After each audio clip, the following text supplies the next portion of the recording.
Everybody, welcome to Miles of the Merrimack. I'm Captain Chris here with, Dan Diodati. and it's here. The season's finally here, Dan. Oh, yeah, it's here, baby. Woo! It has been a busy month getting boats ready, getting fishing gear ready, getting in the water. A lot's been happening for sure. Yeah, it's been quite the experience since we held the fishing fair. Yeah. Oh, sorry, the Anglers Expo. The Anglers Expo, very solid day, lots of fun. Met a few Miles of the Merrimack members in person, which Yeah, was definitely. great. It was great. You guys showed up. It was awesome hanging out for the day.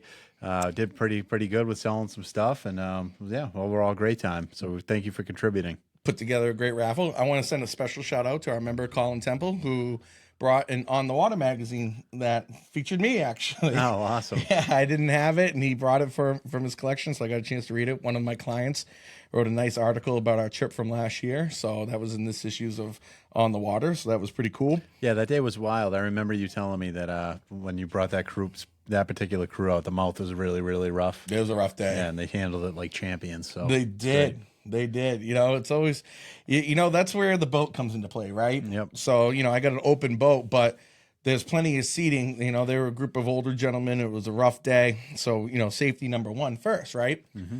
But, we get the big cooler. We get the seat in the front. They can lean up on the leaning post. And when it gets rough like that, having a boat that has places where people can stand and still maintain that openness to move around, it was definitely a big advantage. Yeah, it's awesome. It was one of those days where when you're in the drift, like the boats next to you disappear. The waves are so big. Yeah. And it was early too. I think it was like the first week of June or something like that. So I think it might have been the first trip last year that I fished with live mackerel, actually, now that I think about it. Yep. So we got out for a few haddock trips, which was awesome. Yeah, not as awesome as it had been the past few years. Honestly, it's just like as soon as you get through the jetties and you're on the open ocean, it's like, you know what, the season's here. I invested in an awesome Stormer jacket, so I was nice and warm and toasty. So Dan, tell everybody how much you've been telling me you love this jacket. I never hear the end of it. All right, well, a lot of people have the Typhoon, which is it's a great jacket. That's really the one is. I got, I think, right? That's the one you have. But I picked up the new design. It's the Striker. So like the zippers are built a little bit better. It's a little bit more waterproof. I think the big difference really is in the cuff of the sleeves, and it's a little bit thicker too. So it's I could wear the thing in any weather. It's amazing. And then the cuff that's in the wrist, when you fasten it, you can submerge your arm and you're not going to get wet because it's like full neoprene. Yep. The thing is just absolutely amazing, and it was awesome for the spring. It was also great for just walking around my neighborhood in snowstorms. They are definitely warm coats, and like it's funny with the neoprene, you don't think it'd be super dry just by the feel of it, right? Yeah, exactly. But, yep. Yeah, they're great. They're great for those offshore runs early in the springtime, for sure, and in the fall too. I got a bunch of new Grundon stuff this year, and so far, even fishing in the rain and cleaning the boat and stuff, they've been great. Definitely. I like some lighter Grundon gear. I was actually on the boat the other day, and remember I yelled over to you, I feel like I'm in the Grundon's catalog. I've got to thank Steve from Hudson's for that. He's been ordering everything we've been asking for, Grundon-wise. Hudson's Outboard is a Grundon's dealer, and if he doesn't have it in the store, he can get it for you, and he got it pretty quick, too. Yeah, it's only a couple days. It's not too bad. I got the tourney bib and the tourney jacket, which are like nice and light. It's like almost like you're wearing nothing at all. Yeah, that's what I want. I want something really light that I could just roll up and throw in my boat, and then just like a light rain and stay dry and comfortable with. And I've gone through so many jackets of various brands, and I couldn't really find the one I like. And I think I got the tournament jacket as well. Yeah, you got the tourney jacket. You got a different bib, though. I got the Petra's bib, super light, so I can wear them when it's like 90 degrees. A little bit lighter. And I'm wearing a bib a lot now, and I used to kind of make fun of the guys that wore bibs all the time, but I get it. If I'm getting out of work and I'm wearing khaki pants, like I'm going to throw the bib on because I don't want my khaki pants getting fish guts all over. Dude, it's so funny. I've been doing that same thing. I'm coming out of school wearing khakis and just throwing my bibs on. Yeah, I like staying clean. Yeah. So we got that. The staying clean part, trying out some new gear. Haddock fishing, our first day was pretty good. We went together that first day, I believe, right? That was like April 2nd. Yep. Yeah, and then we didn't get out as much as we normally do. It seemed like everybody was. Yeah, no, it was tough. Well, honestly, the ocean was pretty rough. It was a rough lot of the way too. Yeah, on the weekends and for then, sure. we got out a few times, but honestly, like we didn't have, to be 100% honest, we did not have the trips that we've had in years past with like full limits of haddock. I think we got what, somewhere around like 40 something on the first time. The first day there was 4 of us, and we got like 45 or so. Yeah, and then it seemed like every trip it was just a little bit less until the last one we did. We only got like 9, right? Yeah, but we had a little late start on that one too. Oh yeah, had some engine mishaps. Had to replace, fix a replug in a sensor. Yeah, a little. We dropped the boat in at the ramp, and one of the sensors just got loose. But after we figured that out, after a couple hours, we missed our weather window to ride out. So yep. At that time, I think we stopped probably about 6 or 7 miles short than what we wanted to run, or at least probably 10 miles. Definitely. And, scrapped up some haddock and some redfish, but nothing to write home about. But a lot of guys were getting a lot of big pollock was kind of the story in the spring. Yeah, definitely. Very big pollock. Yeah, which is rare. I can't remember in the springtime where you've had a phenomenal pollock bite like that. So yep, Acadia redfish, though, still there were plenty of those early on. And actually, my neighbor last night, I gave him the redfish. He made an awesome redfish chowder. It was really good. So shout out to Kev Kelly. Right. Ooh, Kev. There you go. Yeah, Kev made a chowder. Nice. So we spent a lot of time, though, for getting things ready for the boat. At least I know I did, because I have 2 boats now. And then, so the Wahoo that I've talked about a few times, I finally tore into that bad boy. Got a stereo in there, got the fish finder working, got a full 3-gang switch panel in it, a USB ports, replaced all the lights with LED lights. If you see that thing on the river, you'll be impressed. It just needs a better rod holder, right there. Yeah. Oh my God. We'll get into that story in a little bit, but thank you, Matt the diver, for taking care of it. Let's get into it now. Might as well get into it, right? So I got the Wahoo. It's an 86 16.2. It's got a 2-stroke 70 Yamaha on it. Motor's running like a top now. I replaced all the spark plugs. The thing it flies, and it's awesome. And I can burn like literally 2 gallons of gas in like a full day. So I'm really loving it. But so Mother's Day, it was the boat. My boat was not on the dock in Salisbury, but the Wahoo was ready to rumble. I got the base, like I'm talking like Hampton Beach Strip, like high school base. Yeah. It's awesome. It's like the poor man's Miami boat. Yeah, exactly. And in the back, I got to have a couple of rod holders. And like when I go on a boat, I'm always going to bring a fishing rod. I'm not going to not go on a boat without something to cast, right? So stripers are coming up. They're definitely in the river. And, so I'm driving along. I got the rod and the rod holder, blah blah blah, and it's Mother's Day, and we're going on a nice family trip. My kids are loving it. My wife's happy to be on the water again, and we're like, all right, let's go to the Haverhill dock. We'll go to the tap, get some dinner. Everything will be great. So we pull up to the town dock in Haverhill, and I go to tie off on the dock, and when I step on the gunnel, the boat lists, and when that happens, it turns the rod that's in the rod holder without my knowing. The handle turned, and it ended up right under my opposite foot, and I literally kicked the fishing pole right into 10 feet of like 4.5 knot current. At least it was a cheap one, right? Oh no, it was not. And that was the worst part about it, dude. It was one of my favorite setups ever. It was a Stratic 5K with 20-pound Power Pro and an 8-foot Suzuki Special black hole 8-foot rod. Like, so the combo in itself was about $600. Yep. It's like maybe a little bit more than 600, and I really the worst part about it is here we are trying to celebrate Mother's Day, and I'm trying it so hard to be happy, and I'm just sitting at the dinner table, just like staring at the wall, and then I'm just staring at the floor. My wife's like, "What's the matter?" I'm like, "Oh, nothing. I'm so happy to be here." It was fucking brutal. It really was, but we did have a good time. I sucked it up like a man, and then the worst part about it too is, now it's blowing. And I got to get this boat on my trailer. Shout out to a couple of guys at the Crescent Yacht Club. They gave me a hand. But the current, I had to use the deeper ramp at the Crescent Yacht Club, and the current was whipping. The wind was whipping along with it. It was a real pain in the ass. So the whole end of the day kind of sucked. But Wednesday came around. So like 5 days later. later, This is like 4 days later. Shout out to Justin. On Monday, he came down. We tried to get, he has an underwater drone, tried to see if we could see it down there. Current was too much, couldn't make it happen. And then I just chalked it up as, all right, I got to buy another one or build another one, or I just have to figure it out. And then Wednesday, Chris texted me and said, hey, how about you reach out to Matt Ayer? He's a diver. And I'm like, you know what? That's an awesome job. And I messaged Matt probably around like noontime. And he was like, yeah, he's like, I can be up there this afternoon. He's like, I'm pretty sure we'll be able to find it. I'm like, awesome. So super fast response time. He drives all the way from Gloucester to Haverhill.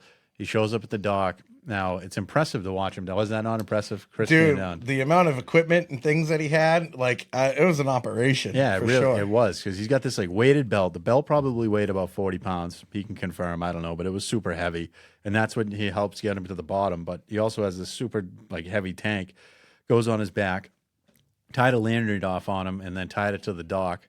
And he dives down and he hits the bottom. And now, mind you, the current is ripping, and it is about 10 feet deep. And you can just see him working his way back and forth as he's kind of fading along with the current. And then all of a sudden the rope goes tight, and I had the feeling that he found it, because it was like he was stretching it out a little much. I'm like, he must be reaching for something. You said yeah. the rhythm that he's pulling up looks like he's doing it with one hand. Yeah, exactly. And Yeah, after you said that, I kind of thought about it. I'm like, you're right, he might have it, but Yeah. I didn't want to get too excited for you. And then sure enough, he comes up, and in his left hand is the rope, and the right hand, boom, my fishing pole. 4 days later, he found it. I couldn't even believe it. I was so appreciative. I was like a kid in a candy shop. And I've been taking extra special care of that rod and have fished with it every single day we've been out, because I'm like, I'm never losing you again, baby. The best part when he comes bursting up, he's got the beard going, and it was like Aquaman coming out of the water, and he goes, I saw a carp, a smallmouth bass, and a striper down there. yeah. As soon as he hit the water, he saw 3 species of fish. It's funny. Yeah, and then I remember we were calling him Cookie from those of you that have seen Men of Honor. Yeah. I just kept thinking of, oh man. I remember he was the tugs on the ropes. I'm like, does that mean something? Doesn't it mean like 2 tugs, you pull them up? I Yeah, can't exactly. remember. Yeah, that's what it was, because there were tugs on the rope. Shows But it. just wanted to throw it out there too. Like, don't always keep that in mind. If you lose something of value, and you need someone to find it, the diver is an option, and Matt's the guy for the job. Yep. He found it in like 5 minutes. Did Yeah. not take long at all. It ended up down at the bottom, hung up in one of the chains in the mooring. So He's a beast. I think Max Chase, dives too. I'm going to check into that. Well, anyways, back to the fishing. So the other big news that's coming out starting today is the new slot size on stripers. So it goes from last year, 28 to 35, and they knocked down the upper end of that slot. Now we're at 28 to 31. So lots of opinions, lots of thoughts of that floating out there in the world, whether it's articles, podcasts, Facebook groups. But at the end of the day, I don't know. I think it's a good thing. Especially with what we've seen this year and last year and the year before, just the lack of schoolies. yeah, It's making me really nervous, and that's just our small little chunk out of the ocean. So, we get that. The basic idea behind it is that the fish that are just in and out of that slot are the 2015 year class, where we have one of the biggest young of the years in recent memory coming out of Maryland. yeah. And if you listen to previous podcasts, I'm pretty sure the one we did with Matt Ayer and Ben Cahagan, it was kind of discussed that like that year fish is super important to the sustainability of the species. Correct. So by having that slot, and then they're also still protected on the commercial end too for a few years. Yep. Because as of now, the commercial rigs are the same at 35 plus. Yeah. So they will have, good 3 or 4 years, the next couple of years to continue to grow unharmed, no matter from either fishery. Yep. Yeah. So don't be too upset by it, guys. You can still keep a fish. It's not a no. It's not. You can't keep them at all. It could be a lot worse, and hopefully we're not going down that road, and we can protect the species. Yeah, I mean, if you want to keep fishing, catching them, a lot of guys out there, a lot of younger guys now, our age, 20-year-olds. If you want to catch them in 20 years, you might have to sacrifice a little bit now.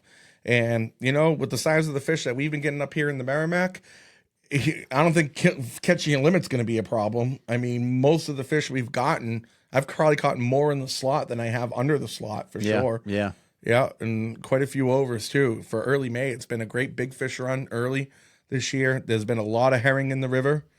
I don't know if that has to do, I don't know what's going on with the dam. I heard the dam was kind of broken down in Lawrence, so the herring weren't able to get over. Okay.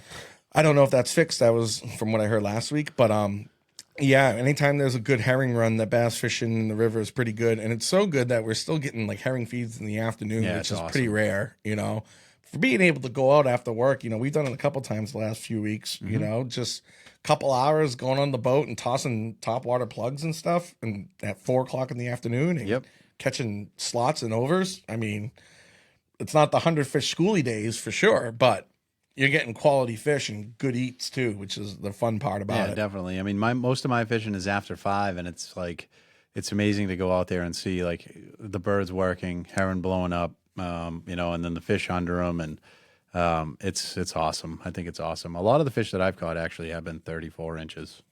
Yeah, So, a yeah. lot of them been right on that line. Yeah. Yeah. But the other thing is too, now that the problem is now there's a lot of more boats in the water than there was the last couple of Definitely. weeks. So, Yep. The other thing too, going into this weekend, it should be interesting. Most of the moorings are out. yep. That are in. Sorry, Most not of the out. moorings are in, the boats Yeah. are in, people's boats are in. So it's probably going to be a little crowded. This might be an opportunity to go check elsewhere. I know I'll be playing around a little bit, try to get away from the crowds. Absolutely. I think of it this way. If there's 100 fish in one area, but there's 20 boats, that's 5 fish per boat, right? I'd rather go to a spot that has 30 fish and I'm the only boat there. Yep, exactly. Yeah. Well, then the other thing too is like when there's a lot of boats, a lot of lines in the water, a lot of fish being caught. That's a lot of pressure. And then like it's naive to think that fish don't feel that pressure. Well, I definitely think like last Sunday was kind of a great example for that, right? Because Yeah. it had been good throughout the week, and then Saturday was good for a little bit, and then it got a little crowded, and then Sunday there was just a lot of boats like on top of each other, and it was much tougher bite. I mean, we still did well, but it wasn't like it had been the few days, and then Monday, Tuesday, Wednesday things kind of picked back up again. Yeah, it's been an awesome year for me, and I have to tell about the first night we went out. So I finally get to go out to bass fish, right? Like I hadn't had anything more than a half hour or an hour of fishing. I'm like, all right, this is great. So I'm on the boat on Chris's boat, and then all of a sudden, out of nowhere, seagull shits on my hand.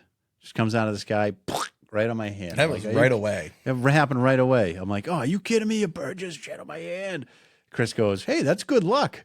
And I'm like, oh, yeah, all right. I guess it is good luck. I wash it off, and ever since, I've been absolutely slaying fish. It's You awesome. have been on a tear, my friend. Yeah. An absolute tear.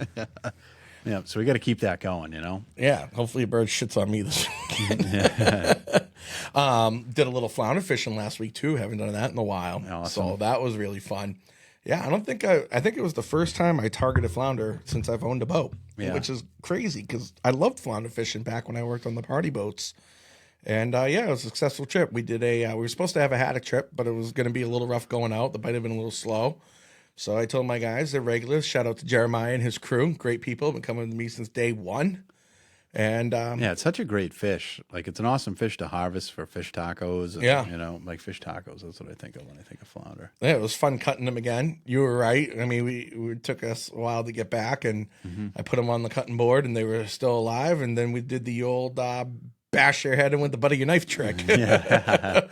Yeah, you can get 2 fillets out of those things, and then they decide to go swimming again, flipping right off the board. So, yeah, that was really cool to do something a little bit different before things get going. And you know what? My crew was really pumped about it. It's not something that we normally do. Yep.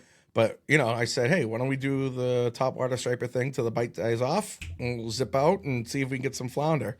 And, I haven't done flounder in 20 years, and we had a good day. I mean, we only fished them for like, I don't know, an hour maybe. Yep. But we got 10 keepers real quick, couple shorts, Nice. I don't even know if we actually had lines in the water for a whole hour, but it was good. Yeah, that's awesome. Yeah, one thing I noticed about this year, and I think there's more fish this year than last year, but it's not even Memorial Day weekend, and we already have a few 43s. Mike got a 47, where there's a lot of fish over 40 inches. that Yeah, are we in the got mix. 2 on my boat Yep, so you have far. a couple. A couple just missed. Yep, and then today I got a 39, which was great, and so like a lot of big fish. It's not, there's not, it's not your classic like, all right, here are the tiny ones, here are the 16-inch ones, here are the 20-inch ones, then the keepers. It's more or less like, oh, I got a 26. Oh, I got a 36. Oh. It's funny because, those Facebook memories come up throughout the day, right? Yep. And all of mine that have come up this week are pictures from, the last few years, starting back, 12, 13 years ago. And I just see the picture, and I remember, oh, my God, I remember that day. We caught like 307 schoolies. I think, actually, it was 6 years ago. Jay Shields' daughter, who was 7 at the time, came out in the boat, and me and Jay just watched her fish. And she ended up with 101 stripers that day by herself. Yeah, that's amazing. Dude, casting sluggos as a 7-year-old, hooking 100 fish. Wow. But that just goes to tell you how much the fish. And we would be praying for a keeper back then, around this time, praying for a keeper. And the last year too was another good early run of big fish that actually started this weekend. So we're still even like a week or two ahead of schedule. Yep. And yeah, So I'm super pumped and happy about the upgrades I did to the boat. One of them being the shoot-through transducer makes a huge difference. I feel like the DI clarity is a lot better than the side imaging transducer, and then it's also awesome to be able to hold bottom under power.